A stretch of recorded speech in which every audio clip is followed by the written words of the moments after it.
bless you for giving yourself time to listen to Present Truth. As we are going to study today from the comfort of your homes, may you receive this blessing. Our topic today is, has Elijah, who was promised in Malachi chapter 4 verse 5, has he come? Has God ever promised something that does not come? So that's our topic that we are going to ponder today about, to find out if Elijah, who has been promised by both Malachi chapter 4 verse 4, Malachi chapter 3 verse 1, the whole chapter, and Sister White in Testimonies to Ministers, page 475. Has that person come? Because we are almost talking about the end. But nobody has been talking about Elijah the prophet. Has that person come? So because if we are supposed to be hopping in the cloud like what others say, then it should be the gospel of the kingdom is finished, which Elijah the prophet should bring of the statutes and judgments as prescribed in Malachi chapter 4 verse 4 to 5. Has that person come? And if that person came and we did not know, so it means we missed somewhere. Because we will never be admitted in the kingdom before the prophet Elijah has done his work. So today is the day we have to study carefully and see whether we have Elijah the prophet in our day before hopping in the cloud or before going into the kingdom. Because that person should preach the gospel of the kingdom in the last days. And then the end shall come, as Matthew chapter 24 verse 14 says. So we're going to study from GCS, starting from 4.4. We have this question: has he come? So start when the serious issues to which 4.4. 4.4. Mm-hmm. The serious issue to which these questions gave rise demands that we cease fooling ourselves or letting our others make fools of us. If the questions cannot be answered in positive truth, far better than that they be left on the shelf until the scroll unfolds further, than that they be answered by man's idle tales, which only confuse and confound. Now, has the scroll unrolled so that we know the work of Elijah? Or should we just ignore that question where God has promised? Let's see from Malachi, go to the verse. Has God promised somebody to come? And is that person come already? Now go to chapter 4 verse 4 to 5. Yeah? Remember ye the law of Moses, my servant, which I commanded unto him in Horeb for all Israel, Right? with the statutes and the judgments. Right. So we have to remember this law of the statutes and judgments. So what does God want to do with that law of the statutes and judgments, which was given on Mount Zion or Mount Horeb? Now verse 5. Behold, I will send you Elijah the prophet before the coming of the great and dreadful day of the Lord. So has somebody come with the statutes and judgments which were given on Mount Horeb? Has that person come? So what happens when that person comes? Verse 6. And he shall turn the heart of the fathers to the children, Right? and the heart of the children to their fathers. So this law should be preached by Elijah, the prophet, which will turn the hearts of the fathers to the children. The fathers are in heaven. That's the only father in the Bible. And the children, we are the children. So it should unite us with God. But my question is, has that person come? And some people say, in Mount Zion, only the 10 Commandments on the table of stone was given to Moses only. But let's go to Nehemiah chapter 9 and see whether on Mount Sinai or Horeb, did Moses get those statutes and judgments? Now go to chapter 9, Nehemiah 9, verse 13. We want to see. So we should be looking everywhere for somebody to preach the statutes and judgments. But is it that law that Malachi said, remember ye the law of Moses, which was given on Mount Horeb or Mount Sinai? Is it that the statutes and judgments also were given? Now read on, let's hear. Thou camest down also upon Mount Sinai, Right? and spakest with them from heaven, and gavest them right judgments and Right. true laws, Right? good statutes and commandments. Were the judgments and the statutes given on Mount Sinai? That's my question. And then we see God says in Malachi chapter 4, verse 4 to 5 says, remember that law of the statutes and judgment. But what are these statutes? What are these statutes that Malachi is talking about, that Elijah should be preaching about them before the great and dreadful day of the Lord? What are they? Let's go to Psalms chapter 81. Psalms chapter 81. We want to identify this message which Elijah should bring. And then we ask, has Elijah come? Now, 81, verse 1. Sing aloud unto God our strength. Right? Make a joyful noise unto the God of Jacob. Right? Take a psalm and bring hither the timbrel, the pleasant harp with the psaltery. Right? Blow up the trumpet in the new moon, in the time appointed, Right? on our solemn feast day. Right? For this was a statute for Israel and the law of the God of Jacob. Right? So is that verse says it's the new moon is a solemn feast day, and it's a statute and it's a law. Did you hear?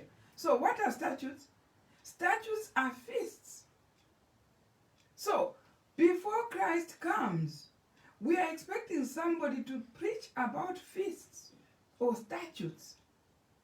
So we're expecting, Malachi says, we're expecting Elijah to preach about the statutes and judgments. But let's hear, should it be the gospel of the hour before Christ comes, before the great and dreadful day of the Lord? Because when he came first, when he came to die, it was not a great and dreadful day. But when he comes now in our time, it's a great and dreadful day. Now let's go to Naomi chapter 1, verse 15. We want to see, is it the last gospel which God says prepares, the gospel of the statutes or the feast? Is it the gospel which prepares us for the coming of Christ? Now read Naomi chapter 1, verse 15. Behold upon the mountains the feet of him that bringeth good tidings, Right? for that publisheth peace. O Judah, keep thy solemn feast, Right? perform thy vows, for the wicked shall no more pass through thee. He is utterly What cut is off. Naomi saying? Is saying when the gospel of the feast is preached, the wicked shall no more pass through. So are we correct to say that gospel is the one that prepares people so that the wicked should not pass through? Is it the one that prepares us at last? Now we have identified Elijah's message. But let's go to Sister White in Testimonies for the Church.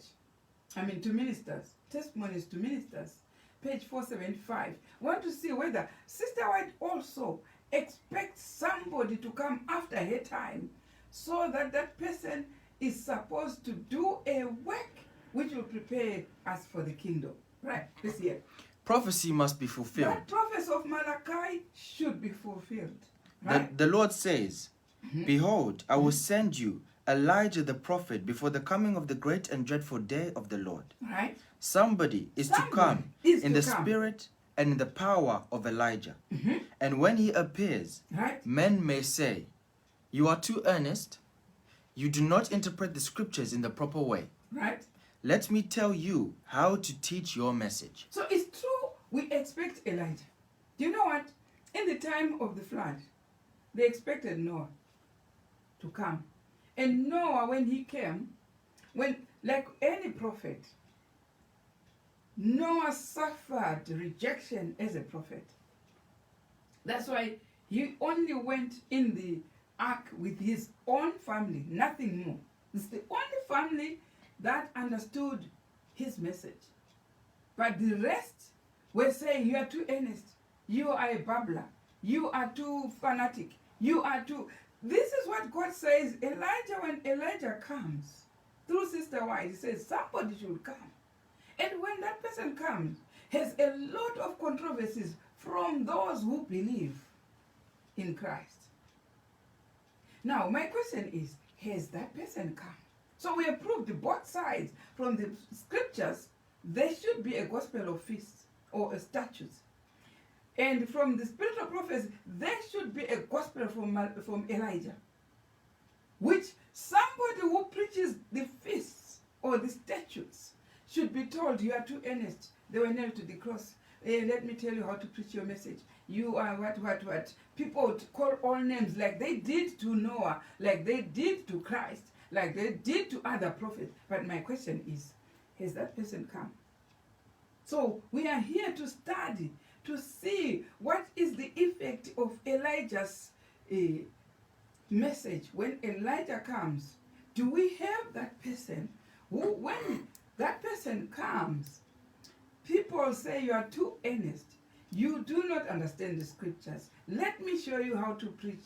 Let me say you have no fluency. You don't speak English properly. While some are watching and understanding the message, someone is paraphrasing and trying to, to teach how to speak and teach how to what. Now let me say, has that person come? That's my question. Has Elijah come? Now let's go to GCS 5.1. Now 5.1.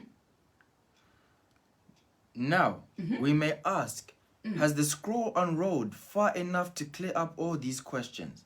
Right? Has the scroll unrolled so that we say, Malachi's prediction is here to us. Sister White's prediction is here in front of us. Has the scroll unrolled? Far enough. Right? Far enough. So it means we expected the scroll to unroll. So we can find somebody who preaches the feasts or the statutes and judgments. Who the Bible calls Elijah, who should come and preach the message of the statutes and judgment. And in that message, it will bring the people closer to God. The hearts of the fathers to the children, and to the children to their father. That message should have an effect in the hearts of the people.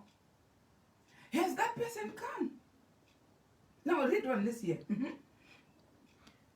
Is the Spirit of God pleading for us to stop, look, and listen, or are we still to wait? Now, is the question for Malachi, which says, before the great and dreadful day of the Lord,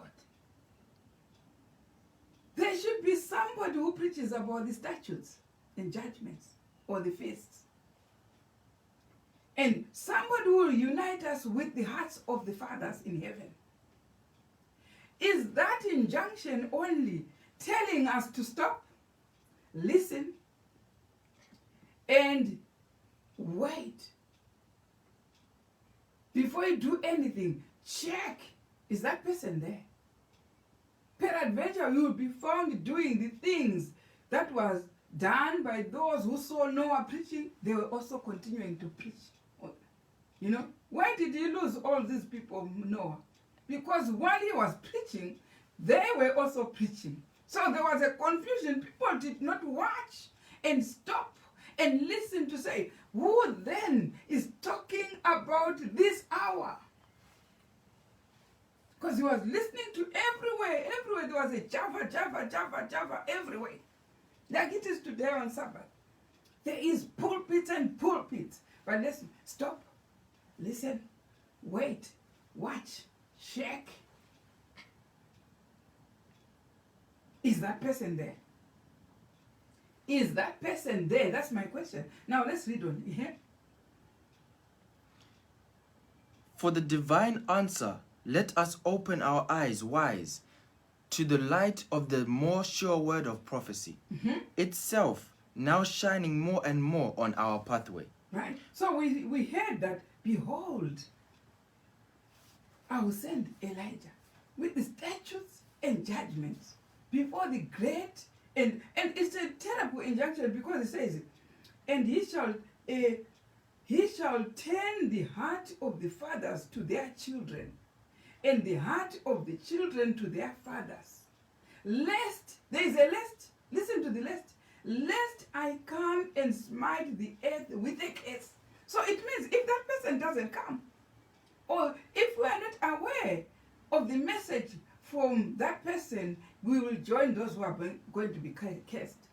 So because he says, I'll send Elijah with the message of the statutes and judgments, lest the curse will rest upon you. Did you hear that? It's terrible. It's a terrible warning. So we have to stop, listen, check. Do we have that person before we walk in the cloud? Or before we go in the kingdom? Do we have this promised person? Now, first, we have to identify what was his message, the statutes and judgments. That says, remember the law of Moses, which I gave in Horeb, of the statutes and there is no family life there. There is no stewardship. There is no nothing. All these preachings that we are hearing, all the topics, they are not there. The only topic which is there on Malachi's message is the statutes and judgment in verse 4. Did you hear that? Oh, when you go to Matthew chapter 24, verse 14, let's hear this gospel, right? Verse 14, Matthew 24. And this gospel of the kingdom shall be preached in all the world for a witness unto all nations. Right. And then shall the end come. So the very gospel of the kingdom we have identified from Naomi says, it is, O Judah, keep thy solemn feasts. Yeah, the way, the gospel of good tidings from Naomi chapter 1 verse 15. It says, O Judah, keep thy solemn feast, for the wicked shall not pass through. Which gospel is this? It's for the kingdom. Which is it for the kingdom? Is the feasts, the statutes, preached by Elijah. Now, if you can discern that it's going to rain today by the clouds, by the atmosphere, why can't you discern that as we are in the end, we should be expecting a gospel of the statutes and judgment from Elijah? Why can't you discern those small things? Now here he's saying, I will send somebody who will unite the hearts of the people with the hearts of the fathers. Now, it's so exciting to have such a gospel which unites the hearts of the Father to the hearts of... Now, what do these feasts cause? What do they do to unite my heart and the heart of God? What are they? Let's go where it says precepts given to the Decalogue. I need that one. It's what, 1 BC? 1104. 1104, right. Go to 1 BC, 1104, Bible commentary, is it? Right. That's our book. Precepts given to guard the topic Decalogue. Says, we want to see what these statutes do to turn the heart of the people to the heart of the fathers. Because we saw that in Malachi 4 verse 4, these statutes or the feasts, which we saw, we identified what a statute is. The statutes are feasts. You will read the whole Leviticus 23 chapter, the whole chapter, you see each feast after Passover, there is an exclamation to say, these are my statutes. Each feast, God says, it's his statute. You finish all of them with the Feast of Tabernacle. God says, this is a statute forever. And Psalms 81 told us clearly the new moon is a statute. That's why you find it even in the new heaven and the new earth on Isaiah chapter 66, verse 22 up to 24. It's there. It says your seed and your name will still continue to be there in the new heaven and the new earth. So That's why in another quotation, Sister White also gives us that the feasts, the statutes will prepare us for the mansions above. For we will meet from one new moon to another, from one Sabbath to another. These are going to qualify us to be in the nations above. Now he says so. So what exactly do they cause that causes Malachi to say these will unite us, the hearts of the children to the Father? Let's hear from that precept given. These statutes, why were they given? Let's hear. In consequence of continual transgression, the moral law was repeated in awful grandeur from Sinai. Christ gave to Moses religious precepts which were to govern everyday life. Right? These statutes Right. were explicitly given to guard the Ten Commandments. What is it that is in the statutes that the devil fears that when you keep the statutes, something will happen? Because they guard the Decalogue. What is the Decalogue? The Ten Commandments. They guard the Ten Commandments. The statutes, the feast, what do? They guard, because why were they given? In continual backsliding of the Israelites, God secured them so that they don't backslide. Secured them with a guard to the Decalogue. What is it? They are guarding the Ten Commandments. What does that mean? It means you can't keep the Ten Commandments without the feast. Up until you start keeping the feast, then you will enjoy keeping even the Ten Commandments. So, let alone, don't tell us that you are keeping the Ten Commandments without the feasts. Now here, let's hear properly. These statutes, what he start in consequence. In consequence of continual transgression, Right. the moral law was repeated in awful grandeur from Sinai. So, step from that sentence. Why was the moral law, the Ten Commandments, given? Because of continual backsliding or transgression, continual breaking the Ten Commandments. So, God repeated the moral law all the time when they were breaking. Right? And what? Christ gave to Moses religious precepts which were to govern everyday life. So, he had to give now these religious precepts so that they continue keeping the Ten Commandments. That was to govern their everyday life. Right? These statutes were explicitly given to guard the Ten Commandments. Why were these feasts given? The statutes, these feasts, why were they given? They were given to guard the Ten Commandments or the Decalogue. Right? Right? They were not shadowy types to pass away. Those who are teaching you that these were shadows, the feasts were shadows which passed away with the cross, they get it wrong from that quotation. These were not shadowy types to pass away with the cross. Like what the devil wants you and I to believe, that they are shadows which passed away with the cross. The only shadow which passed away with the cross was the Passover lamb. But the feasts, they don't pass over.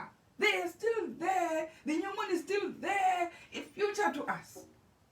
It's still there. You can have all sorts of fairy tales to nullify them, but you are only tossing around your salvation. You are only tossing and listening to men and taking their 666 instead of listening to what the Bible and the Spirit of prophet says. Because it says they are not shadowy types to pass away with the cross. It's clear language, English language. Yeah, you got an A on English, but you failed to get that A on that quotation. And you nailed them to the cross. Well, the scripture clearly says these are not shadowy types to pass away with the cross. Clear English. Then you get a U on that quotation when you got an A in Oxford language. That's what I don't understand. The mystery of heaven is only opened to those who are subjects of the kingdom. Those who are not subject of the kingdom, whether they got an A, they're on an excellent or a what plus, whatever plus, they get a U there. They come to that quotation and get a U there to say nailed, all this nailed to the cross. Nailed. You find their certificates has got a big A in English, but a big U to God on the precept given to guard the Decalogue. These are not shadowy types to pass away with the cross. Now, read on again that sentence. I love that sentence. They were not shadowy types to Right. pass away with the death of Christ. They were not shadowy types. Now, whatever explanation we have about the nailing the fist to the cross, they are all null and void. Whatever explanation you will say, that quotation alone, 1 BC 1104, 4, which paragraph? 6. 6th paragraph. Check it. It will tell you exactly these were not shadowy types to pass away with the cross. It's enough. So you find those catological and exegesis and what theologian, what they have to tell you, just give them that quotation to say, these are not shadowy types to pass away with the cross. Just give them that. And what? This sentence, next sentence. They were to be binding Right. upon men in every age as long as time should last. Whatever age. Whether it was in the age of Moses, or in our age, or in the future generation, whatever age, these are binding. As long as there is a throbbing heart, life should last. God expects them. So I will keep the feast clearly knowing that these are not shadowy types. These, as long as I'm alive, God has given me feasts so that they guard the 10 Commandments. They make me not backslide. They make me know how to keep the 10 Commandments. They bind my heart to the heart of the fathers. Did you hear that? Now, let's go back to our quotation. GCS 5.3. That's where I am, in the light. Right? In the light.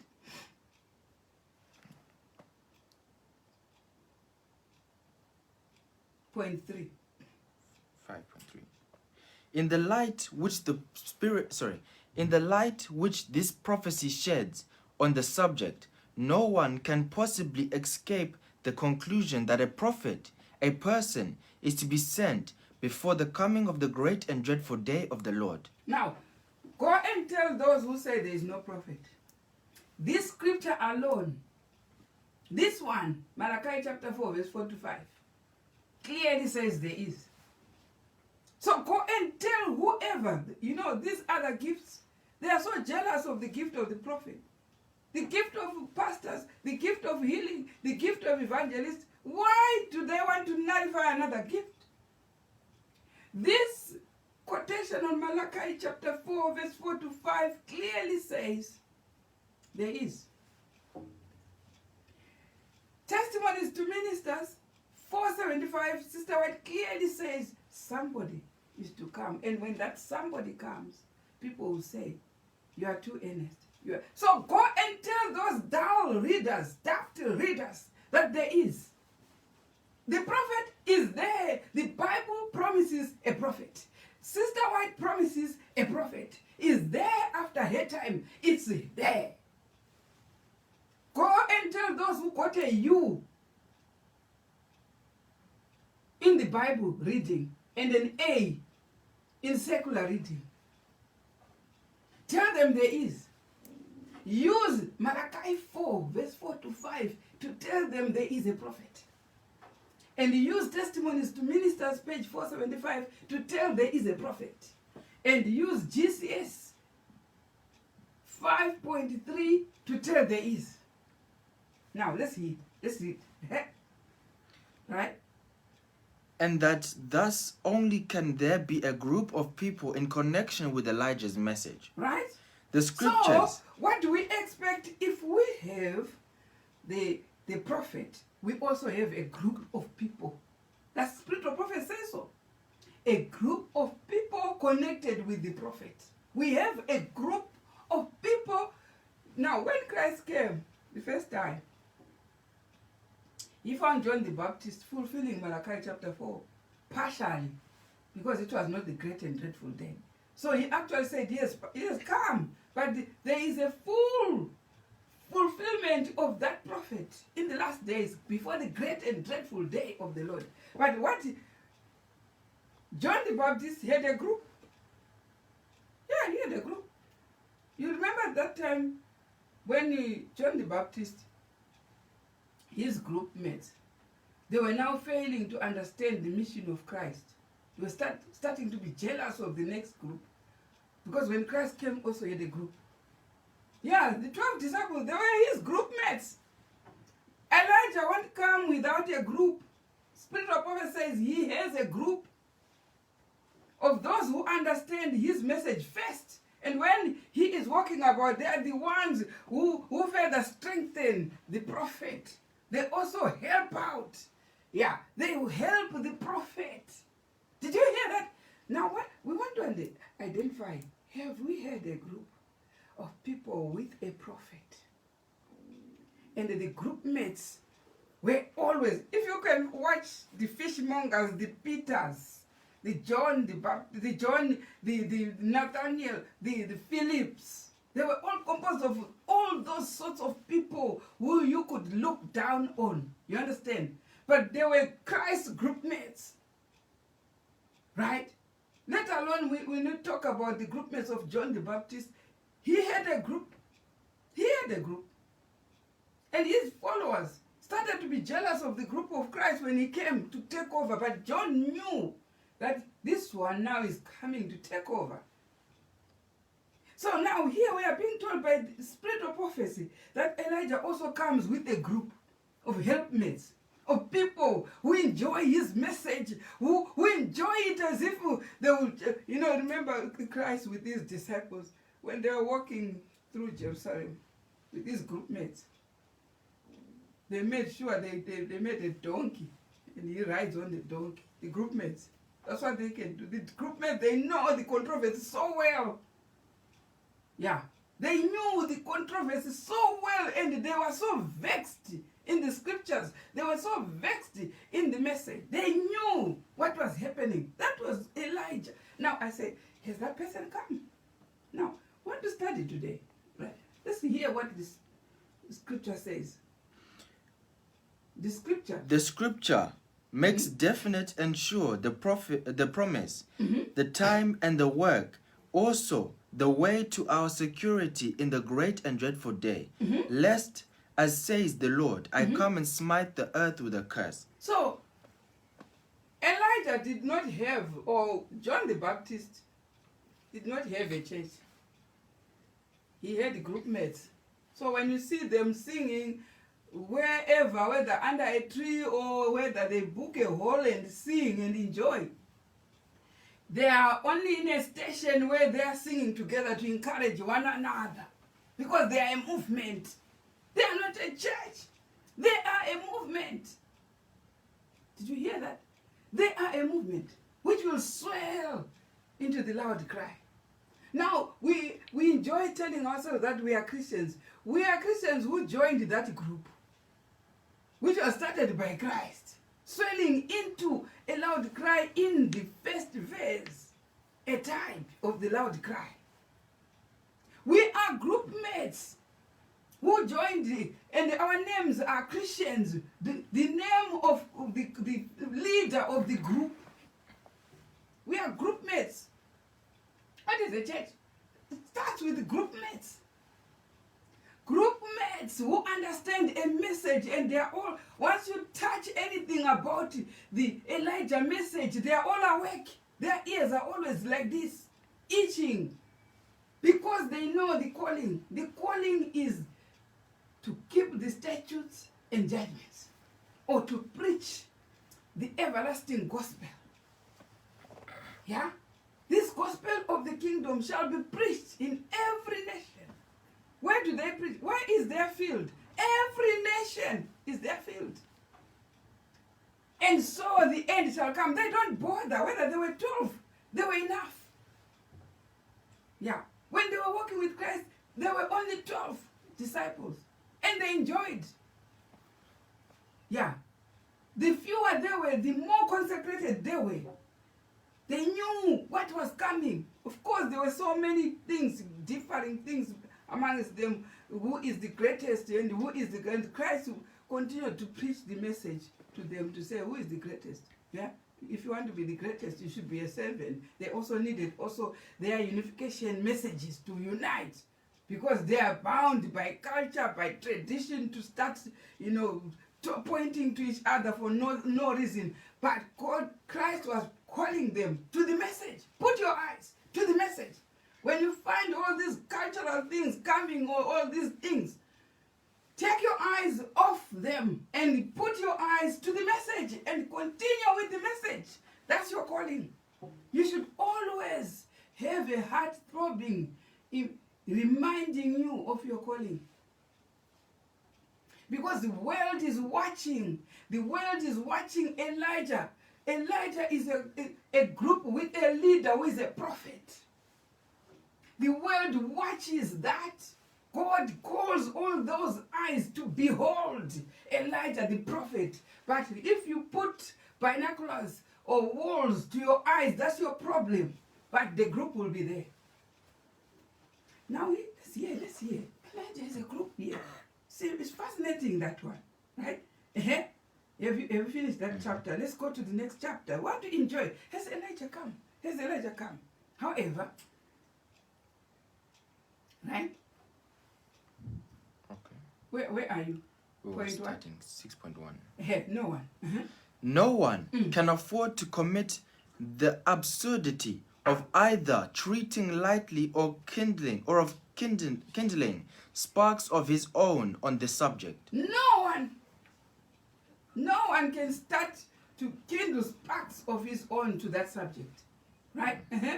We should remember, moreover, let's remember something. that What? it is not possible that God should leave a one of us in darkness if we want to know the truth, and if we are mindful of what God would have us to do. Right. If we surely want to know the truth about this prediction of Malachi chapter 4, verse 45, God will make sure He will answer that caller for truth. If we surely want to know, has Elijah come? Has Elijah come? If you surely want to know, has he come? God will answer that. Now, let's hear. To the end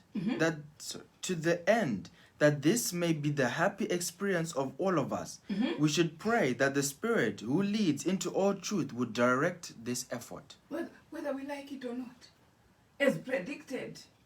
When Noah was preaching, he was predicted.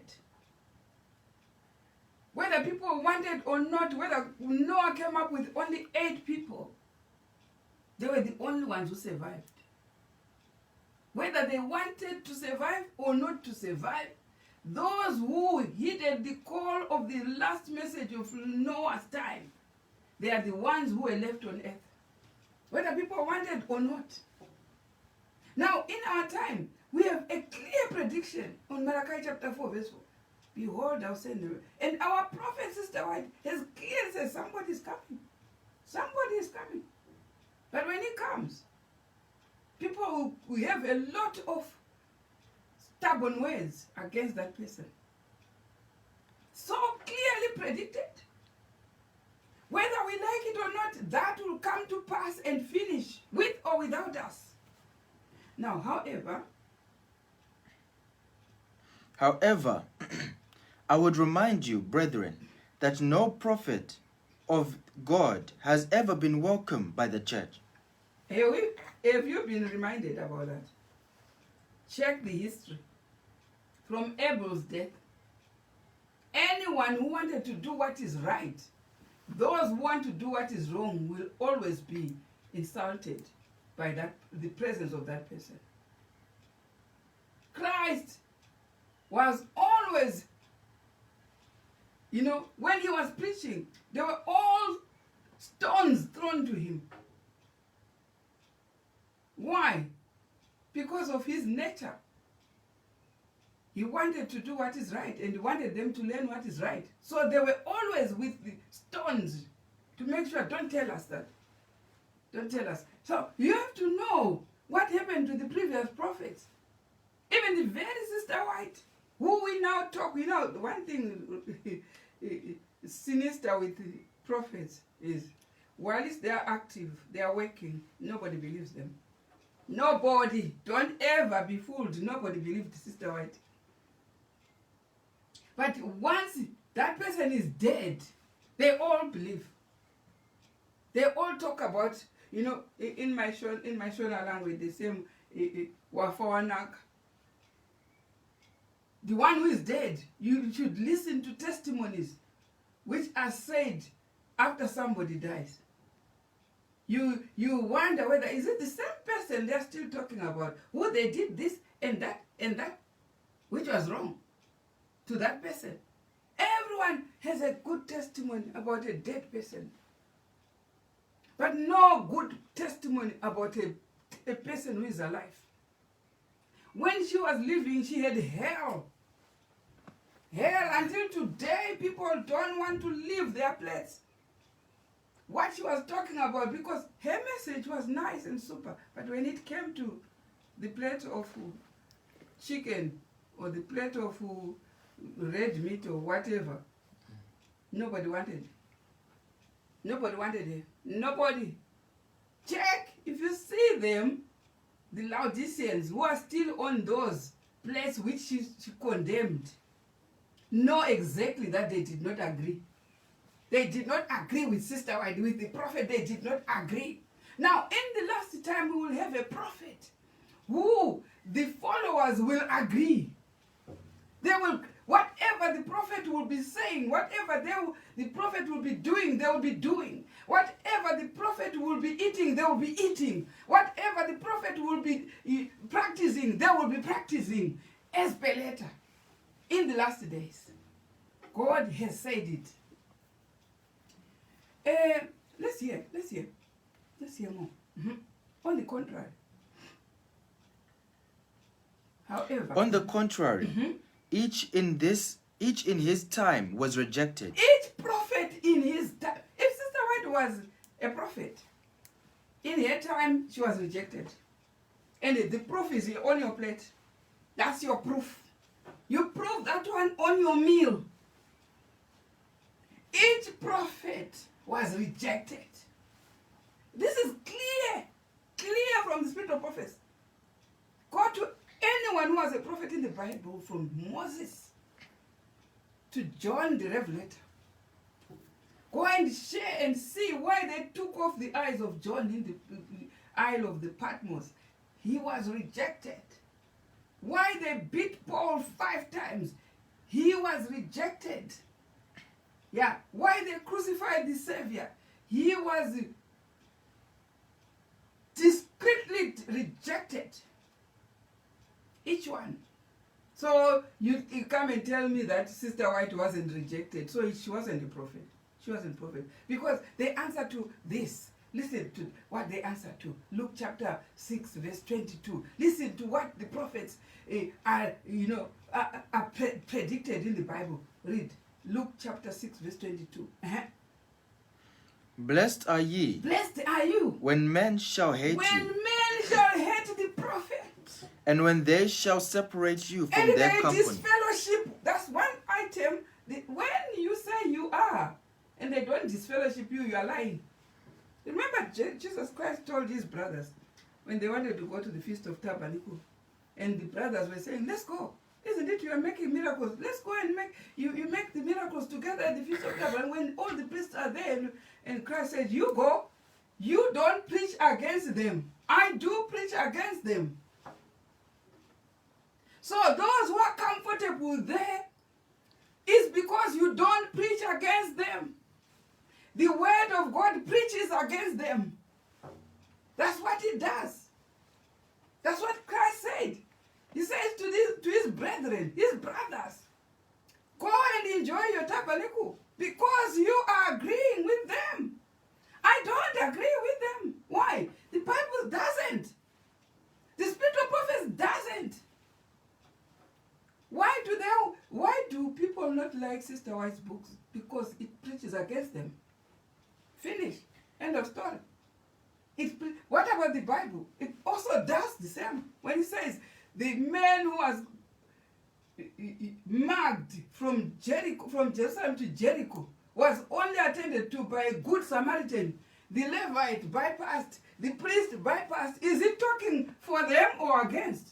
So that's a proof enough. Someone came and said, actually a crowd of people came and said, you say they all, the spiritual prophets, the Bible preaches against them. I said, yes, they do.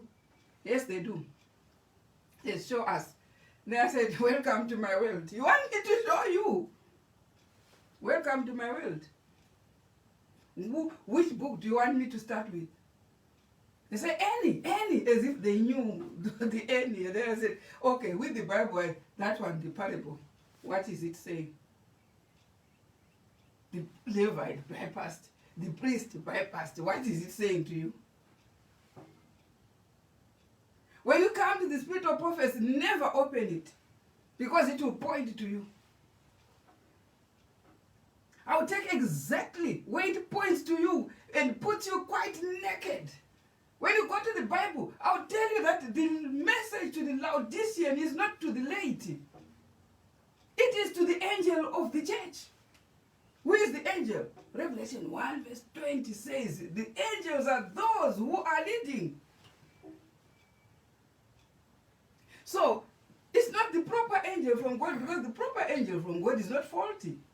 This one is a faulty one. So which one is this one? Now, let me tell you one thing. Elijah, whether we like it or not, is there. When you are saying, you are prophesying that this is the last day of the hour, and we are about to hop in the pearly gates, Elijah is there. It's either one way or the other. You are rejecting Elijah. That's why you do not know Elijah is there. Now let's hear more. Where you were reading? What point were you reading? 6.2. 6.2. Indeed, the Lord himself paid the same price. Right?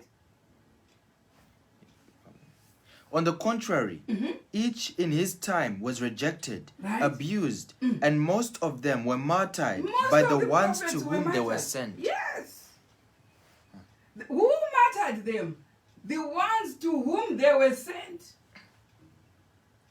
When the prophet is sent to you, what is your response? You martyr. They killed the prophet by the people. That's why Christ will talk about the sign of Jonah. Why? Because the people of Nineveh are the only ones who did not kill their prophet. Jonah wasn't killed. Wasn't killed. Instead, all of them, they pleaded for repentance. That's why Christ was proud of the sign of Jonah. But most of them were rejected, were killed. And most were not liked at all. Why? You don't like a prophet. It's not the reason that the prophet hasn't given you anything or no money, or has the prophet insulted you? No. Has he not given you food? Is it why you hate the prophet? No. But why do you hate the prophet? Because of the word of God. So that's a prophet. And Luke chapter 6 says, blessed are they. Now go to Luke chapter 6. Said, blessed are they. Read 22. Blessed are ye when men shall hate you, Right. and when they shall separate you from their company, Do you see? They hate, not only hate, disfellowship you, and shall reproach you, and also reproach you, and cast out your name as evil and say we are disfellowshipping you because you are a devil, for the Son of Man's sake. because of God. Not because of money or because of food or because of what you are dressed of, but because of God. Said, God says, blessed are you. Why? Go to verse 26. Woe unto you Woe unto you when all men shall when speak well of you. When all men shall speak well of you. This is what the false prophet want. The false prophets want a crowd of people, which are very many, who say, today so and so who is there. Today is so powerful, man. Powerful, everybody feeling a football stadium for them. Says, woe unto you. Listen. Woe unto you, Woe unto when you. all men shall speak well of you. All For men. so did their fathers to the false prophets. Those are false prophets. They didn't do that to Christ. Christ had only 12. But those who have loads of numbers and numbers, God says, woe unto you. What is it that everyone, every sinner is crowding on you? There's something wrong. No, of course, if I want to preach anything that is not calling people to repentance, they all come crowding. A crowd. It's easy to make a crowd. Preach something nice. Something nice. But our message is not nice. It calls somebody to leave his idol. If a message calls someone to leave his idol, I won't find none. Throw anything on the Facebook, which is calling people to repentance, not even a like. Then God says, blessed are you, when all men shall hate you, separate you, for my name's sake. He says, you leap for joy. The next verse says, leap for joy, for your prize is great in heaven. That's the next verse. Now let's go back to the spirit of prophecy, where we were reading, right? It says what?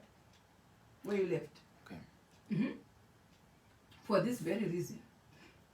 Indeed, the Lord himself paid the same price. Mm-hmm. For this very reason, we must remember that when the last prophet comes, he will have the greatest opposition to meet. For Satan well knows that if he loses now, he loses forever. The last prophet will have it more than any other prophet. Why? Because it's the last hour of the devil. Satan knows that from now, after this episode, after this prophet, we are done. So it's the last battle for the devil. So how many false prophets, how many falsehoods should be there in the church? Plenty. The message should be opposed with terror. Even when the word is clearly saying these statutes were not shadows, he will create men who will come and tell you and nullify that message and make it of none effect. That's the devil for you. Where you can clearly read on your own and see that this is what the verse really says. The devil will create somebody who you will salute and give you the mark of the beast, to listen to that person and ignore the verse. That's why I say the mark of the beast is a mark of a man. Don't take the beast who was in the dark ages and say, this is the beast, this is the church has its own beast to listen to. If the judgment starts with the church, then we can't be judged by a beast who is outside there in the Gentile world. The church has its own beast for people to listen to and disregard the work of God. That's how, because soon after the sealing is finished, that's why Ezekiel 9 comes through.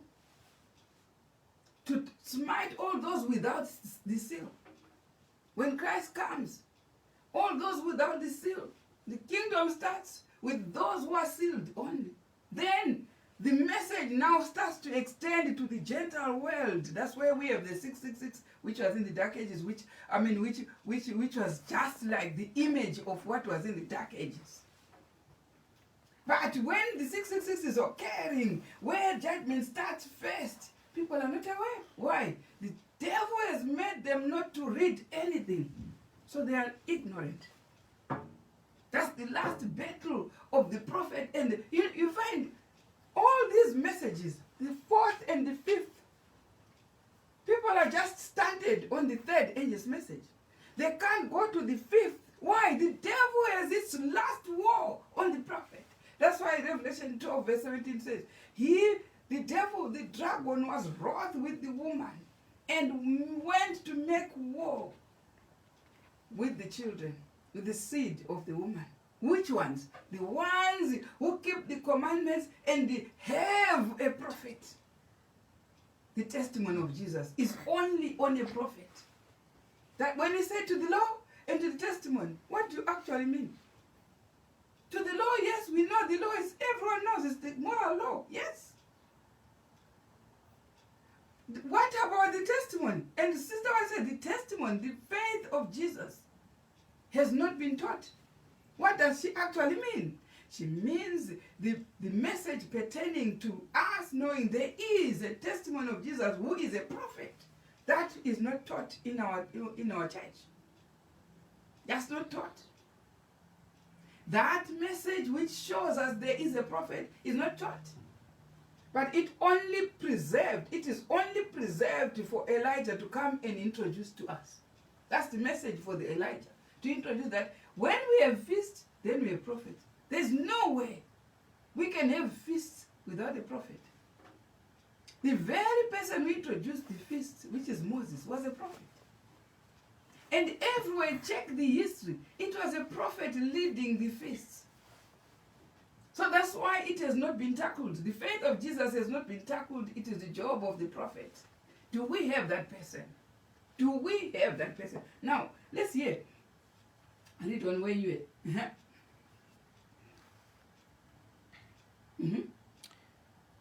It's a long topic. If it doesn't finish, you know me very well.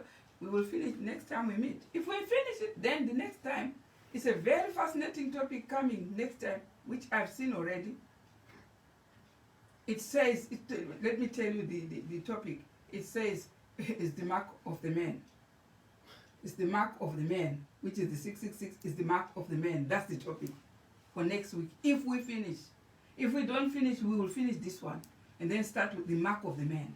If you want to know about the mark of the beast, it's the mark of the man. Come for that lesson. Right, read on. What makes Elijah's work especially hard in that Christendom has long been drilled. Sorry, let me start again. What makes Elijah's work especially hard is that Christendom has long been drilled in the idea that no prophet is to come. Right. That there is no necessity for one, that it has enough revealed truth to carry it inside the pearly gates. What will make the work so hard for the last prophet is that the whole Christendom has been grilled to think there is no more prophet to come. No more. The prophets were in the Old Testament.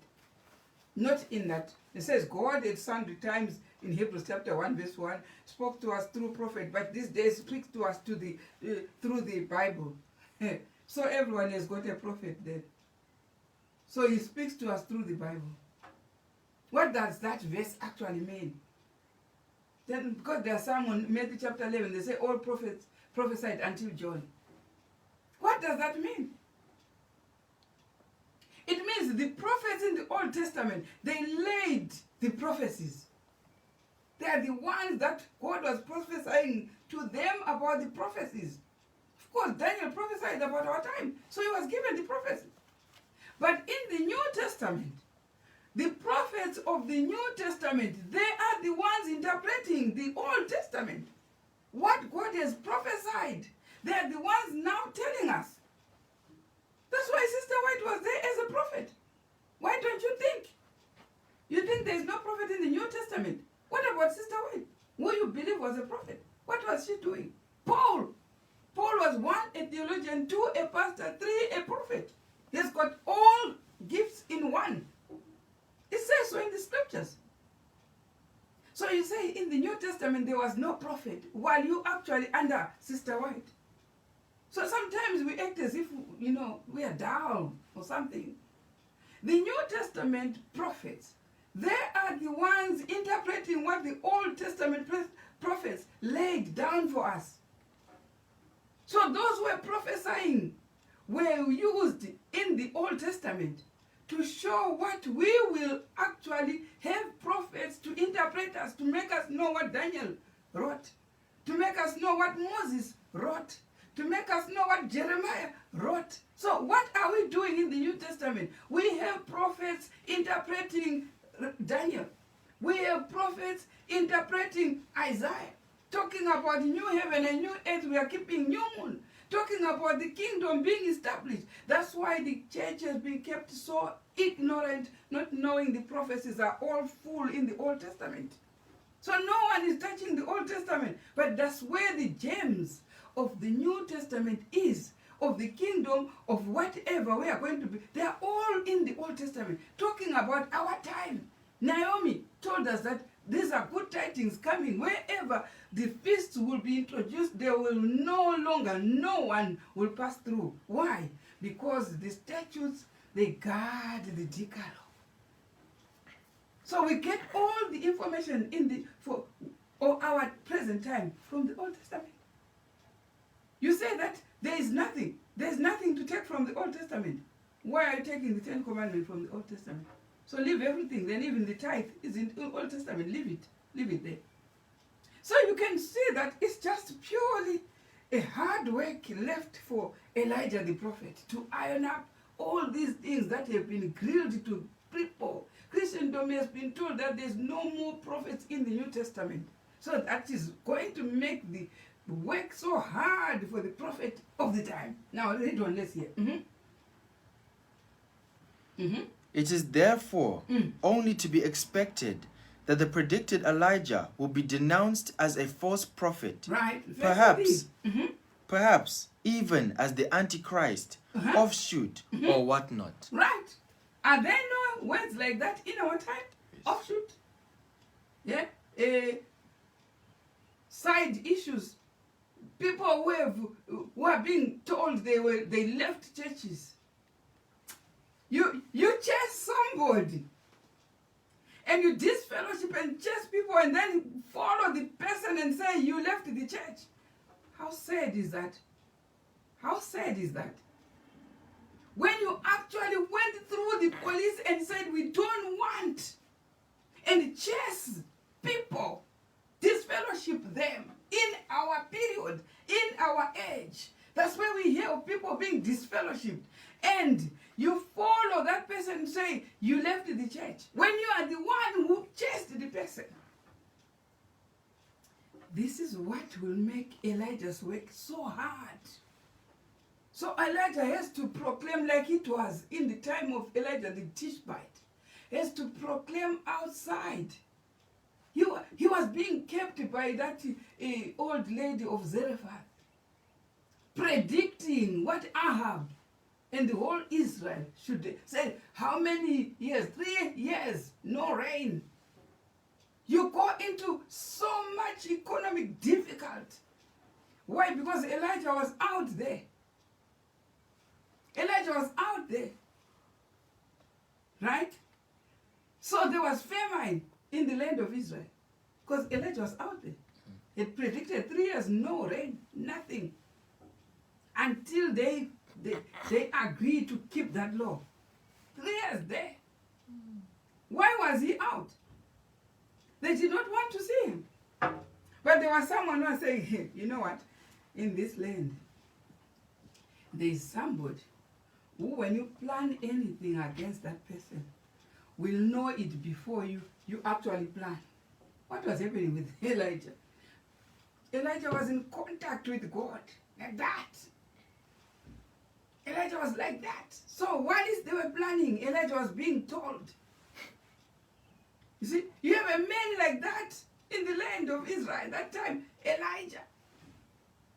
But where he was, that old lady of Zarephath, when she met Elijah, she was on her last meal of bread. But what happened? After she had, she was she offered hospitality to Elijah. How many bags of meals came after that?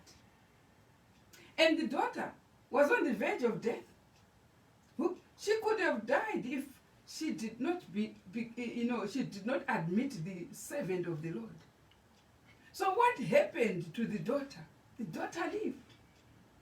Do you see what blessings were coming with Elijah to those who were in contact with Elijah? But do we have such a person in our time? That's my question. Do we have some? Because we have been promised. Elijah. Why particularly Elijah was chosen? An example like Elijah is that person in our time. And Sister White said, somebody is to come in our time. Who, when you get in contact with that person, you'll be blessed like the old lady of Zarephath. Your sick child healed. So it means Elijah was invested with authority from heaven. Whatever he prayed for succeeded. Whatever he did succeeded. But was hated most by those where he had been called to go and proclaim against. Right? Let's hear. Want to study more about Elijah? Go to the next one. Moreover, They will call any name. They will call any name. Satan, offshoot. Yeah. moreover, the old devil has already put all his forces to work, piping pleasing tunes to lure truth seekers to climb aboard his golden bandwagon. Right. Listen. What else is going to make Elijah work very hard? The devil has already put all his forces to work. All the pulpits you can hear that the devil has set. What are they doing? They have pleasing tunes. Pleasing tunes to lower the truth seekers to climb aboard his golden bandwagon.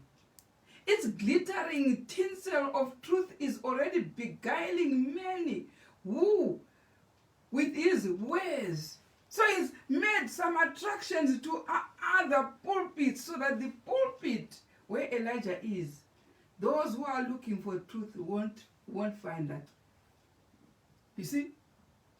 When you have so many people preaching, all claiming to be called by God, it will be terrible, difficult for a truth seeker to check where Elijah is. Now let's hear more. What else will make Elijah's work hard? Its glittering tinsel of truth is already beguiling many with his wares, while his captains and generals are at the top of their voices, shouting their hallelujahs. Holy Ghost, gift of healing, gift of tongues, gift of miracles, and all the rest. Right. Although the entire fanfare is devoid even of a spark of life. Right. Every wind. Right? Every wind of doctrine Right? will be blowing. At the time of Elijah, what will be happening around? People won't be just sitting and lazing around. No.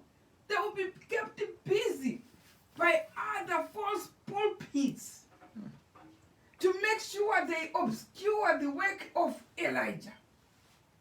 Now here, every wind of doctrine will be blowing everywhere, right? And what? False revivals False revivals. and You reformation. hear so many revivals, effort, whatever. But listen, at that very time, Noah was at work. He had a pulpit. But there were several false revivals around. But Noah was at work. There was some. God cannot be in all these pulpits, man. Come on. God always operates in one pulpit. Now let's hear. Every wind of doctrine will be blowing. Right? False revivals and reformations will be at their peak. So false revivals will be at the peak. Just check for yourself. How many revivals are there around? Why? To obscure the work of Elijah. Now let's hear. Everything that can be done will be done to distort the truth, Right. and thus distract and dishearten believers and draw their attention to something other than the message of Elijah. And if it were possible, the very elect also. But thank God, it wasn't possible for the elect to be distracted. Now let's hear to the next paragraph, right? Thus will be the devil's deal while the day of God is approaching. That is the deal. What is happening? when Elijah is at work, before the great and the devil will exercise all his most power to obscure the work of Elijah, like he did in the time of Noah, like he did in the time of Sodom and Gomorrah. You see, Lot was instructed, go and preach. Preach to your relatives, tell them it's going to be destroyed. Even his own son-in-laws who married his daughters, they were laughing. His own wife was distracted.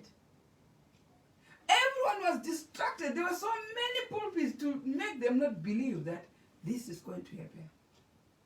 Even the terrible disaster in Ezekiel chapter 9 is not even heard of. And if it is heard of, it's distorted so that people don't believe it. That's the work, the order of the day. Before the great and dreadful day of the Lord, when he comes to render his judgment. This is what will be happening. Why do you think there was so many pulpits, people jumping, leaping, and saying, and so many views, so many what is to disrupt the work of Elijah. Now let's read on. Thus will be the devil's deal while the day of God is approaching, Right? and while Elijah is making the announcement of it as the scroll unrolls, and while the prophecies concerning the day of God are being unsealed. While the prophecies of the day of the Lord are being unsealed by Elijah, what is happening everywhere? Oh, go and check. What is happening? Family life.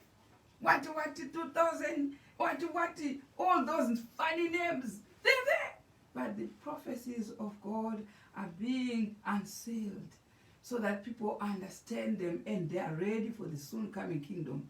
This is the order of the day. The devil makes his last move to make sure nobody will be saved. Right? His work and his interpretation of these prophecies for the great day will identify him as the promised Elijah, the prophet. So what will identify him? It's his work. Which work? What has been predicted? The prediction is Elijah will preach about the statutes and judgments. His work. Preach about the feasts. So any pulpit not talking, upholding the statutes as predicted by Malachi chapter 4, verse 4 to 5 is false. In that, like it was in the time of Noah, any pulpit which was not talking about the flood which is coming was false. Now, in our day, any pulpit says in Matthew chapter 24, verse 14, says, this gospel of the kingdom shall be preached. Any pulpit not talking about the kingdom, talking about the hopping in the cloud instead, but not about the kingdom which is about to occur, is false. This is what I am hearing from the spirit of prophecy. Anything apart, because when we are, look at the world, when it is time for elections, when you see what is coming on TV, it's preparing people for elections. But anything that is not talking about elections is out of topic. Is it? Yes. Now we have, the kingdom is about to be established. Anything. Not even the world is watching. When they're watching TV, most things that they watch are coming from the place the kingdom is going to be established.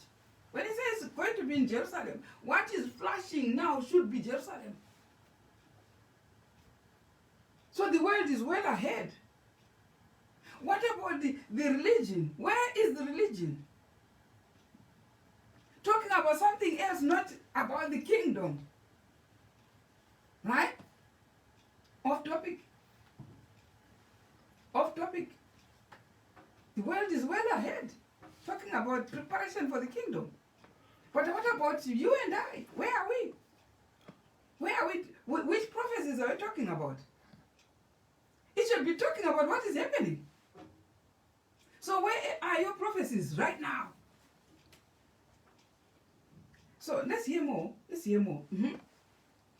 And this will enrage the devil as never before. Right? Nevertheless, one's only safety will be in the teaching of Elijah. The only safety our time is the preaching of Elijah. Hearing what Elijah, and Elijah has a topic, so it's not hard to identify Elijah. He has a topic. The topic is on feasts, statutes, and judgments. That's the topic, is clear from the Bible. Remember the law of Moses I gave of the statutes and judgments. So the topic of Elijah is clear. If you come with another topic which is not that one in Malachi 4 verse 4, you are off topic. It's the only safety in our time is the message of Elijah. Because there's so many messages. But there should be one message coming from above, which is predicted by the Bible. The gospel of the kingdom shall be preached and into all nations, and the end shall come. So which one, which kingdom am I talking about? There's nobody talking about the kingdom. They're talking about hopping in the cloud. Not yet now. This is yet future, but what is imminent now is the kingdom. Now, let's go again. Let's read on. And this will enrage the devil What will enrage the devil? as never before. That the gospel, the proper one, which is on Elijah's message, is being preached. That's what is enraging. If you post anything about the feast, even on Facebook, the screen of your computer starts even moving because people are, are throwing answers. The screen also like that. Why? The devil has been enraged. What will enrage the devil? The message of Elijah. The message of the feast enrages the devil. Why? Because he caused the beast in the dark ages to change those times. The times and laws or the religious feasts were changed in the dark ages.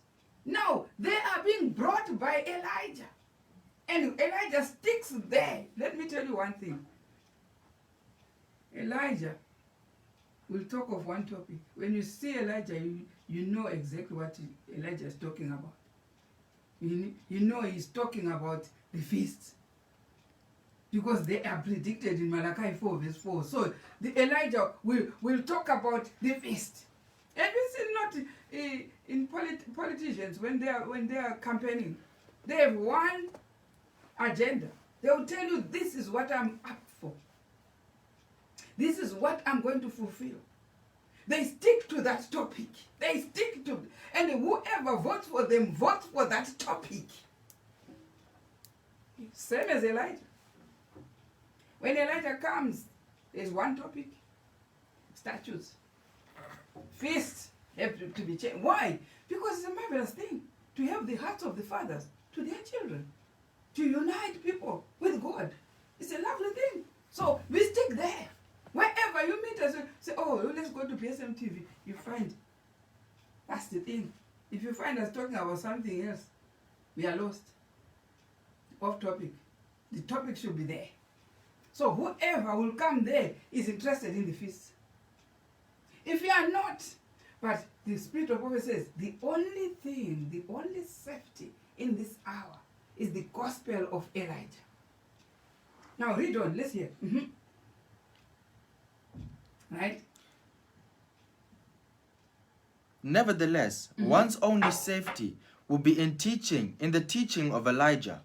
For there will be no other voice of timely truth and authority to whom one may turn. There is no other word, no other pulpit of timely truth. Or timely truth and authority to whom one may turn to. Right? And any others will lead their victims blindfolded into perdition. They just blindfold you into perdition. Any pulpit which was not Noah's pulpit made the people sink into the flood. The only message which was going to save them in the time of Noah was Noah's message. Any other message, so this time, in our time, that's where we have several of those pulpits. Several. I'm really sure they are from God. Several. In the time of Noah, there was one pulpit. In the time of Lot, one pulpit. In Christ, one pulpit. The rest were, all those who were not with the disciples were false.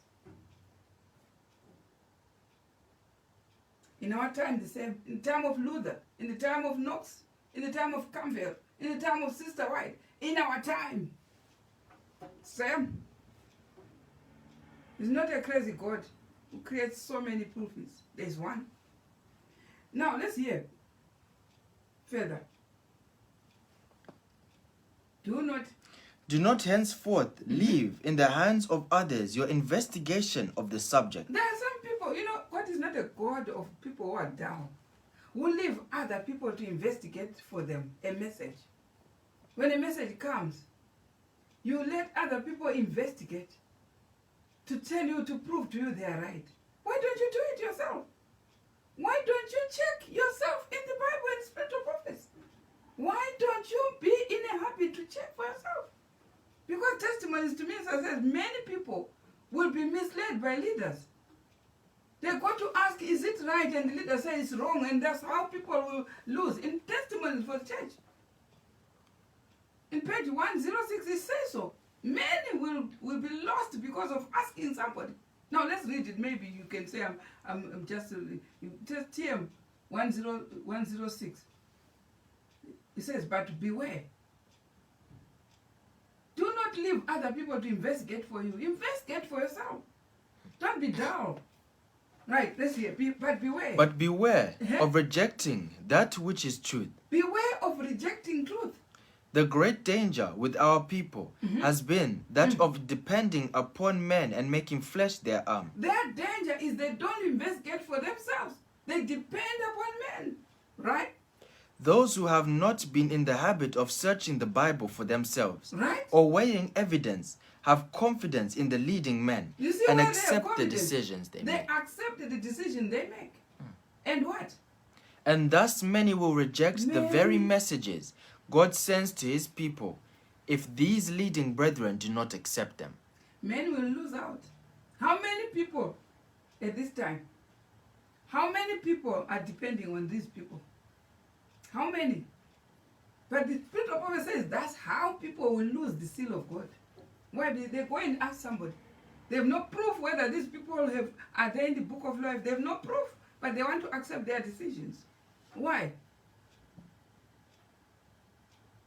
The Spirit of Prophecy has seen that the great danger with our people is that of depending upon men.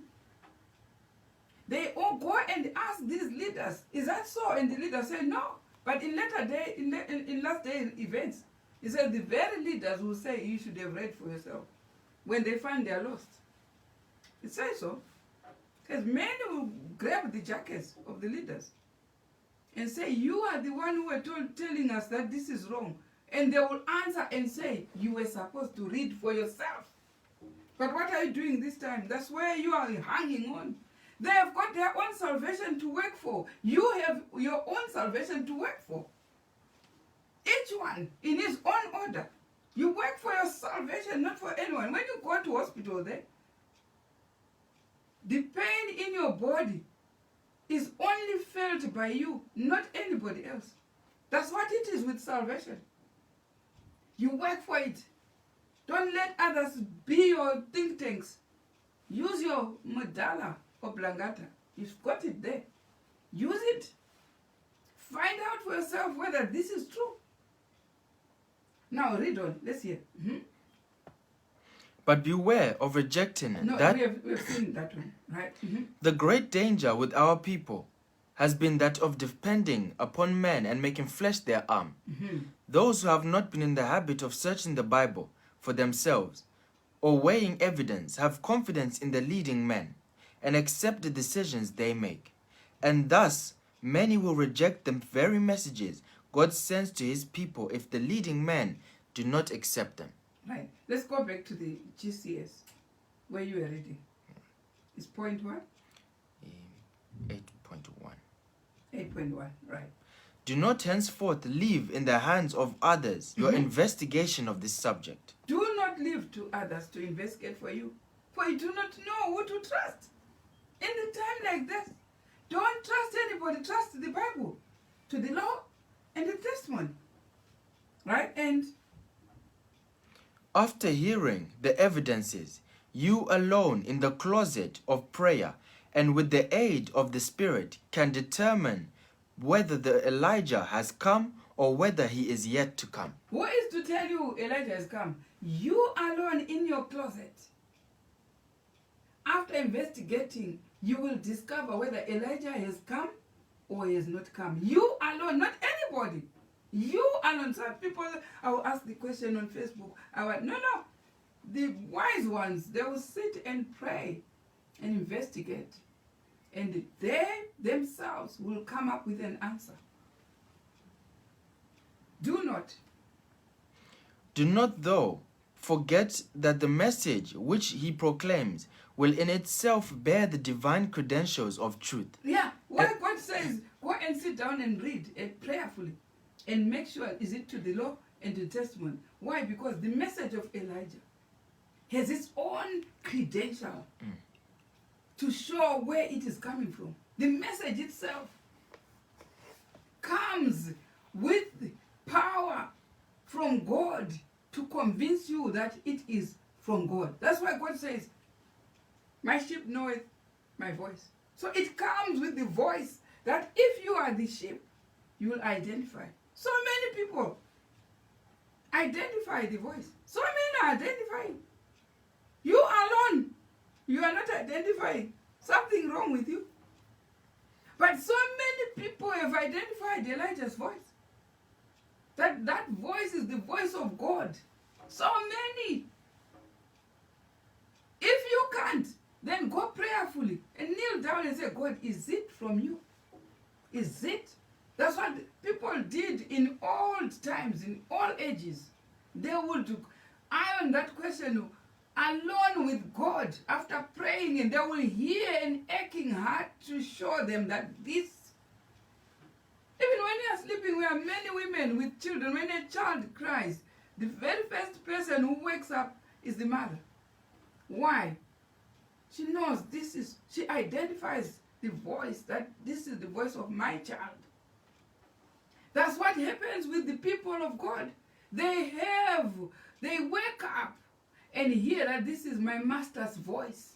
They know how to identify it. They cannot hear it from hearsay. They identify it. If someone tells you, then you've got a hell lot of a problem. Why? Because you still have to prove. You still have to prove what somebody told you. So the voice of Elijah is only identifiable from own hearts. Not from anyone. Not from a hearsay. But yourself should know that this is the voice of God. After reading prayerfully and checking whether it is there in the Bible and the spirit of prophets, whether this is the message, then you can identify God's voice. If you can't identify, you are dull. God is not a leader for dullness. God is very intelligent and leads people who are intelligent. He does not want those who are dull. Now, let's read on.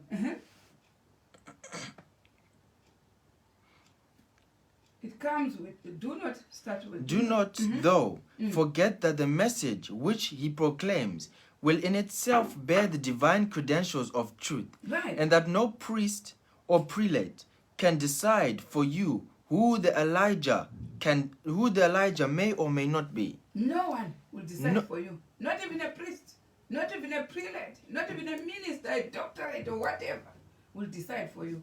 You will decide when you hear the message of Elijah.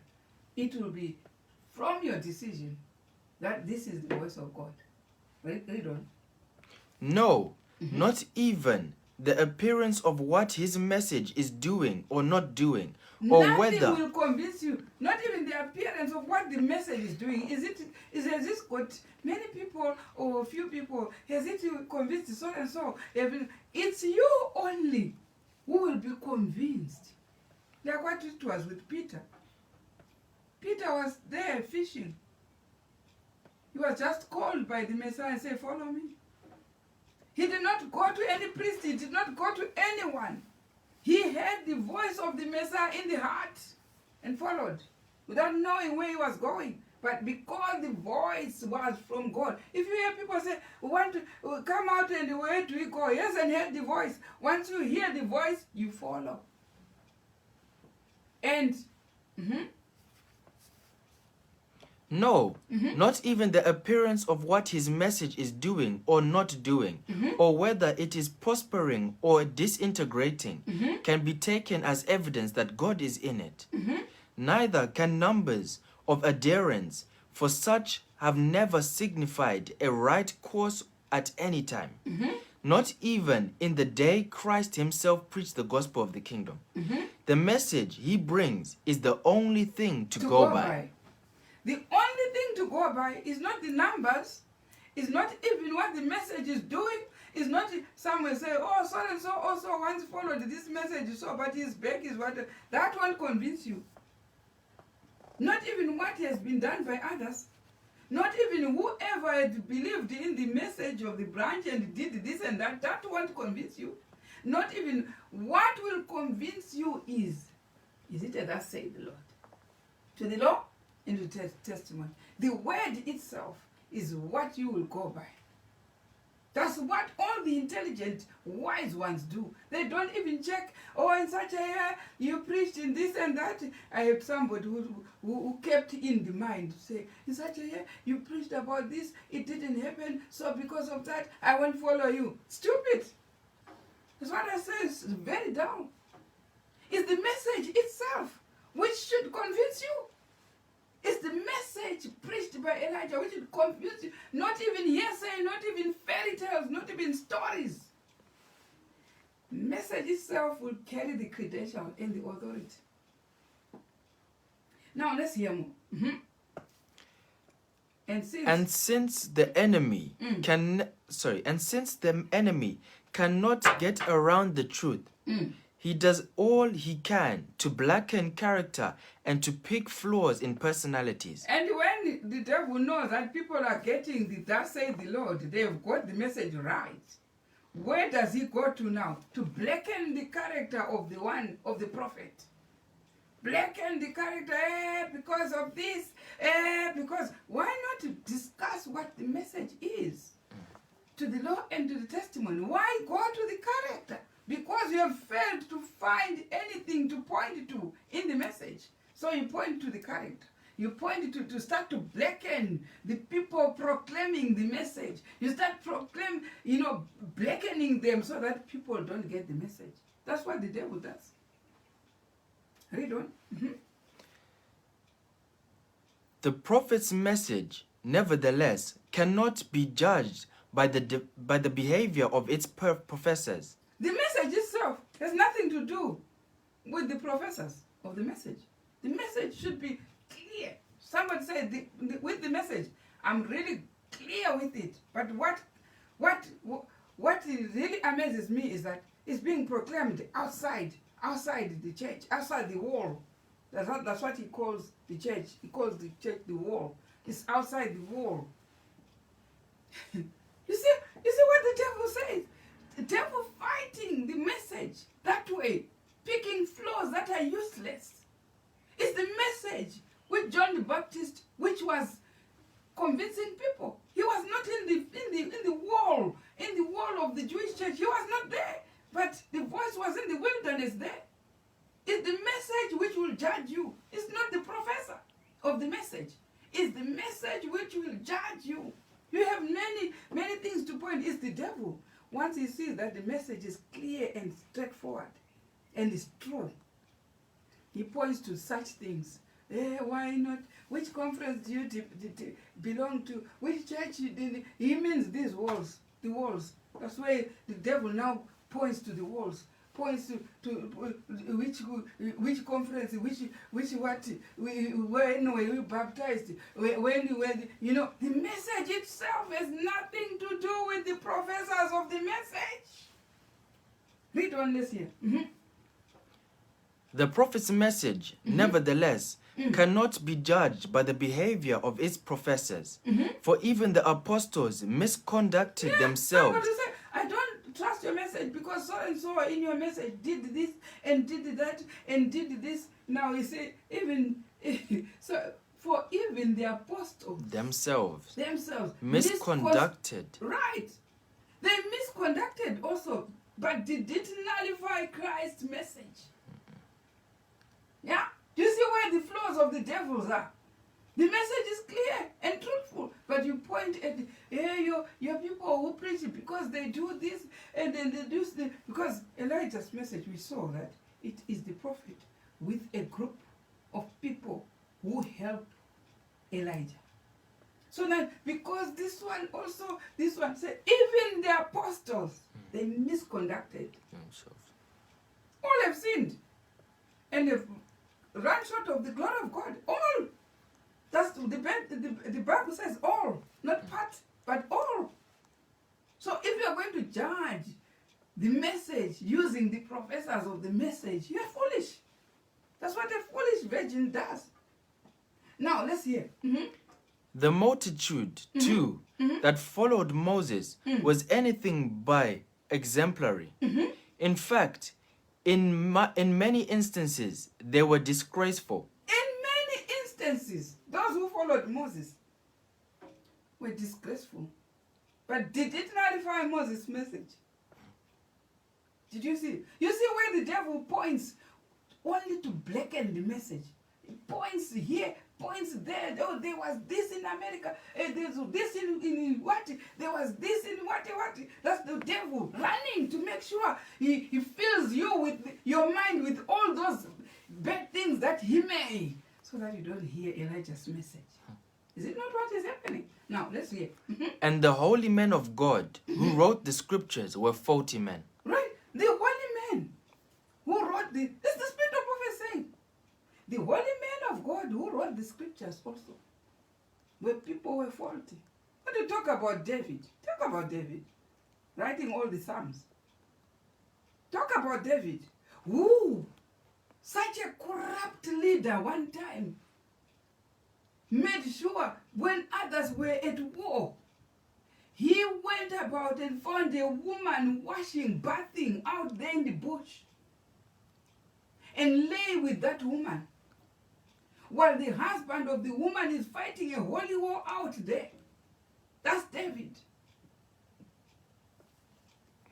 And then, knowing that this woman is now pregnant, calls for the husband who is busy working for God there fighting a holy war, David. And calls, Uriah, hearing that is David who actually wants him, a king, comes innocently like that, very faithful to the king, only to be given beer to drink, wine to drink, and make sure the mind stops thinking. And then when David knew that now he is not capable of doing anything, he sends that man home to go and lie with his wife, so that the pregnancy which is with his wife is for Uriah, yet he knew it was his own pregnancy. Do you understand that that is a man who God used? Not when he was faulty, but when he repented. But if it was a man in our time who have done that, would you allow that person to write the Bible? Even how many times he confessed? Would you? But Uriah, whether drunk or not, made sure he doesn't go home, because it was a law that when people are at war, there is no one who goes to his wife. But the king did go to somebody's wife when people are at war. I don't think any man would pardon David, but God did. Yeah, that's why he says even those who wrote the Bible had serious faults. Yeah? So you cannot use them to nullify a message, because you don't even know when they confess to God and when God now allowed them to profess this message. So the only thing to go by is the message itself. Judge the message, don't judge the professor. Now read on, let's hear. It's interesting. I'm just hoping we'll finish it, but I don't think so. Right, let's hear. Even Moses himself Moses himself, was not faultless, right? regardless, though he was still Moses, He was still Moses. and his was the only message and movement for the day. He was not faultless, Moses. The Spirit of prophets tells us clearly he was not. But irregardless, he was the leader of the day. He was. So if you have all these fingers pointing and pointing, check other 4 fingers are pointing to you. So no one is perfect. But it's the message we should go by and check, is it to the law and to the testimony? It's the message. And if it is to the law and the message, then we got it. Who is Elijah? Has Elijah come? Has Elijah come? Now read on. Likewise, irrespective of considerations of personal faults, frailties, right? and failings, Elijah's message and movement will be the only God-sent ones, in our time. the only ones to fear, to love, to stand by, to live or to die for. Right. Likewise, irrespective of what you pointed, oh, you did this, that, yeah, so I stopped thinking, oh, that, what, it will be the only one. Only one to what? Irregardless of the faults you are pointing at, irregardless of the frailties, irregardless of the failings, irregardless, Elijah's message will be the only one, as predicted by Malachi chapter 4, verse 4 to 5, the only one to bring the hearts of the fathers to the children, the only one predicted in the Bible for our time, the only one to fear. Yeah? The only one sent by God. Yeah? The only one to love. The only one to stand by, to live for, or to die for. Hey, someone say, oh, you're keeping the feast 3 times a year. Oh, how much money do you use per year? The only one to expend money for. Did you hear? If there's any cent in my pocket, I'll use it until the whole pocket has got walls for that message. Did you hear the parable of somebody who went and sold the field, knowing that there is a coin in there he's looking for? He sold the, you know, when you find that this is the message of the hour, you'll use anything, everything you have, everything, the last teaspoon. That is the message. And funny enough, when it is the message, it means you won't run out of stock. Did you hear? You won't run out of stock. When it was the message of the sacrifices in the time of the Old Testament, it did not run out of animals to kill, did they? But if you had to start that message of killing animals now, you will run out, because it's not the message. So if in any message of the hour, God makes you sure that there is terrible abundance in stock, that's the God we worship. Remember that time when Christ was walking with the disciples in the temple, and they came and say, your master doesn't pay temple money. And the impulsive Peter went about, no, he will pay. He was not aware he was grieving Christ. For why? Because those who were prophets, those who were leaders, were exempt from paying that money. So by Peter saying, oh, he will pay, he was agreeing that Christ was not a prophet. But nevertheless, Christ wanted to prove to them that though he did not have a bank, nothing, whatever money they want, he will pay. God will give what he wants at the time it is wanted. So he ordered the very Peter, go to that lake and take the first fish, you will find money. That was supposed to open Peter's eyes. To say the very first fish, you open it, there is money in. So he must be a prophet. He must be the Son of God. Because he had proclaimed that he should pay. Oh, he will pay, he will pay. He only answered without guarding his speech. Then when Christ will ask him, I said, okay, in a world where there is a royal family and a common people, who should pay? Who should pay tax? Common people or royal? That was the question in the Bible. And Peter said, oh, common people should. He was asking that, do you know that I belong to a royal family in heaven? You have made me pay that temple offering. When I belong there, I'm more than a prophet. Now, but my point is, though he had nothing, but he has something which was required in his time of the message. Whatever was required, he had money to pay. He had money. He had the power to take money from the fish. So if this is the message of the hour, and suppose you to go out 3 times a year, the fish will produce the money for you to go in the plane, and you never stop. Some people say, oh, if it continues for years and years without stopping, Gamaliel says, if it does not stop, it is of God. And it was how many years? It was from 1991, people telling that story.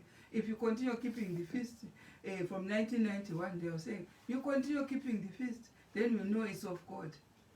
Going on a plane from 1991, I was coming even from very far, going where you will work for a ticket, which is a fortune of your life, very far.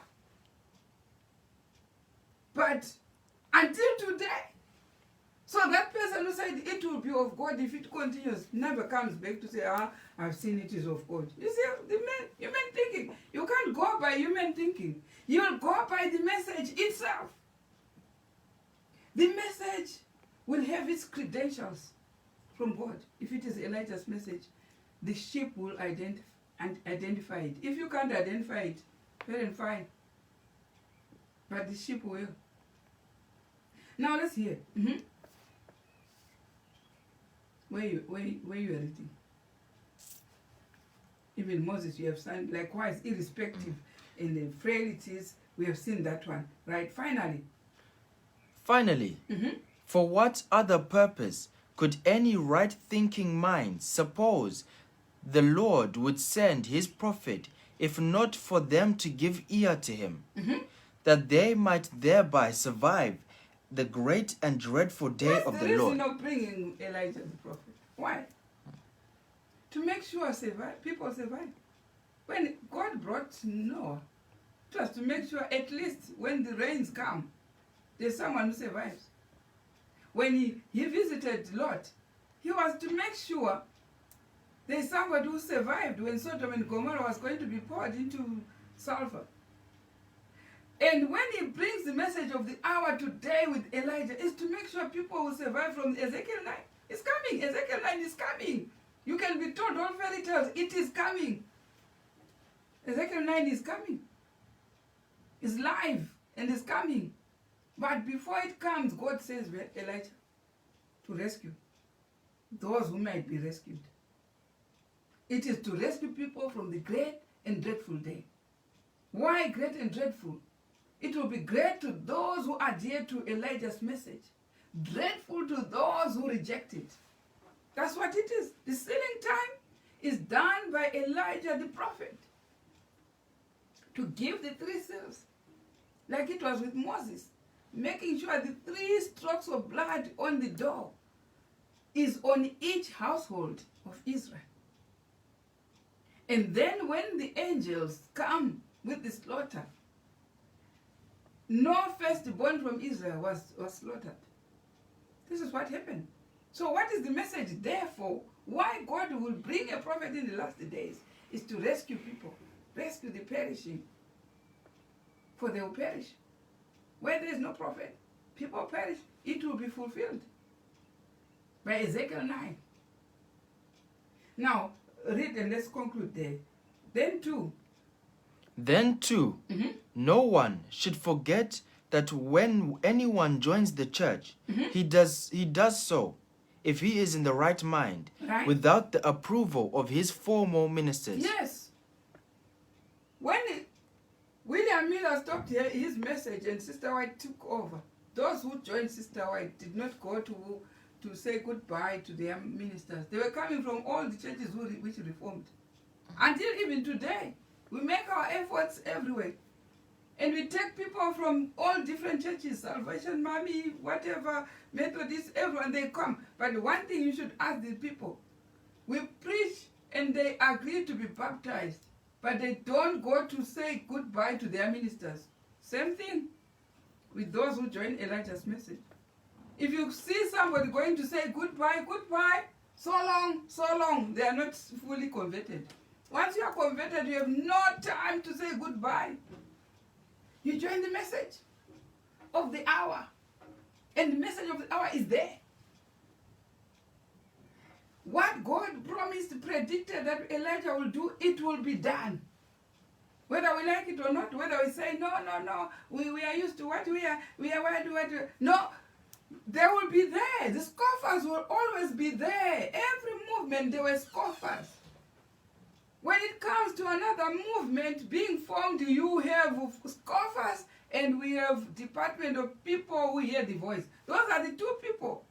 When a movement it begins taking those who heed and leaving those who scoff. Now, read on, let's hear. Mm-hmm. Neither does he join the church because of a large membership or well-behaved people. People didn't join the Laodicean church because they found people who keep the Sabbath, or who are many who keep the Sabbath. No, they don't join because of the numbers. They don't join because of numbers. What do they join because of? But because he knows he has heard the truth as revealed by the spirit of prophecy itself. Right. They join because they hear the truth. Revealed by the spirit of prophecy. Revealed by the Bible. They read and get convicted. That's how they join. The same thing when they join Elijah's movement, they get the conviction and get the ladder up. This is what they do. Since it was in pursuing this wise course that any of us ever came to accept the prophet and the message, so must it still be if we are to know and to receive Elijah. I heard somebody say, okay, when I want to do the feast, so where do I go? Where do you go? Keep the feast. God has proved for the whole 1.5 years now. Everybody was sitting at home.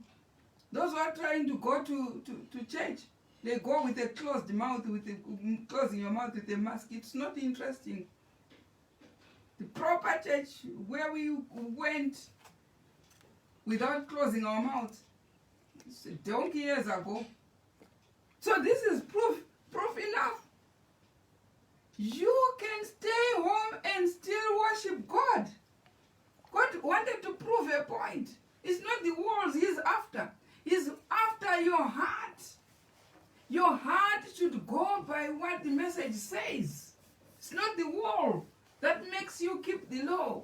It's the heart which makes you keep the law. When you are still at home, not even going to church, the whole year of lockdowns, and now another year is about to pass, your heart continues to keep the law. Your heart continues to keep the feast. Your heart continues not to eat flesh. Your heart continues to tell you what is right and what is wrong. This is what God is calling you to do. Now, if you're going to church allows you to keep the feast fair and fine, warm and dry. But if it stops you keeping the feast, then it's not good enough. That's all that God is saying. Now, read on. As never before. Therefore, as never before, we should pray not only that laborers may be sent forth into the great harvest field, but that we may have a clear conception of truth, so that when the messengers of truth shall come, we may accept the message and respect the messenger. Right, that was from volume 6, Testimony for the Church, page 420.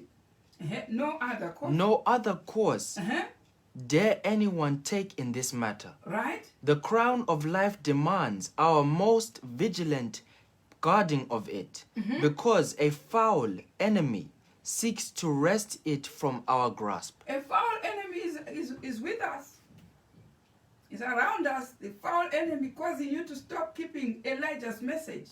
You hear the foul enemy telling you that the feast were nailed to the cross. It's a foul enemy playing foul. When the feast were nailed to the cross, so why is Elijah's message there in Malachi chapter 4, verse 4 to 5 of the statutes and judgments, which are the feasts? Why is it there? A foul enemy is there. Believe me, a foul enemy is there. It's the devil. He knows that's the last chance. He knows you can miss heaven at the last minute. You know, when you see people running outside, you know, they are running for a mark. Especially the short relays, where you run and you give a stick to somebody, and the person takes the stick and runs and gives to somebody. Now we are on the last lap. The devil knows that last lap is the one to, you know, even those who are watching, when they are on cars, they start sounding the horn to say that now you are at a crucial time. This is the time we are in. When the foul enemy is coming to tell you that, don't worry, they will nail to the cross. Go and sleep home and do whatever you are, and don't do what God wants you to do. He's taking your stick. He is taking your stick. Ask him one good question. Why is Malachi 4, verse 4 to 5 there? To ask us to remember that there is Elijah coming. And Sister White is saying, testimonies for the church. Testimony to ministers, page 475. Somebody is coming with that message of the hour. Then ask also a good question and say, which one now is the gospel of the kingdom? Which one? Family life? Sorry. Statutes and judgments. May God open our eyes so that we can sound this alarm everywhere. And you get a prize, you know, from heaven for sounding an alarm when something is coming. And you sound the alarm. You fight for your life and you fight for other people's life. You get them to know Elijah is there. Elijah, the prophet, is there with us. Don't be foolish to know that there was Elijah when Elijah has finished his job or her job. Don't be on that foolish note.